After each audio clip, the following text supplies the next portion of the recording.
Hello বন্ধুরা, তোমরা সকলে কেমন আছো? আশা করি সকলেই ভালো আছো। আর আজকে সকাল সকাল গোপাল সোনার দর্শন করে নাও। দেখো কত সুন্দরভাবে সাজুগুজু করে আছে।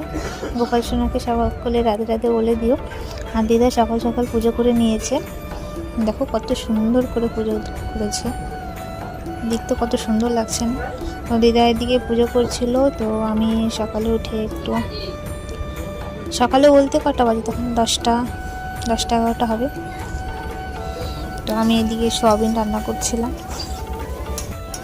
আর আজকের ওয়েদারটা দেখো গাইস, তোমরা আমাকে কমেন্ট করে জানিয়ে তোমরা কে কে শিলিগুড়ি থেকে আছো। ও এই দেখো পুরো মেঘলা মেঘলা, আজকে না কয়দিন ধরেই পুরো মেঘলা মেঘলা বৃষ্টি হচ্ছে।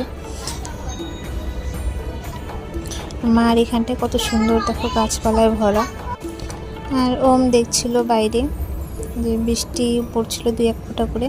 আর আমি স্নান টান করে রেডি হয়ে এসে আমি এখন একটু খাওয়া দাওয়া করে নেব স্নান করে। এখন স্নান করে নিয়েছি, আর স্নান করে খাওয়া দাওয়া করে এখানটায় জানলার ধারে এসে বসলাম একটু। তো ভাই একটা ঠেকুয়া নিয়ে এসে দিল, তো বসে বসে আমি ঠেকুয়াটা খাচ্ছি আর বাইরের দৃশ্যটা দেখছি। তো গাইস, আজকের ভিডিও এখান থেকে। তোমরা সকলে ভালো থেকো, সুস্থ থেকো, বাই।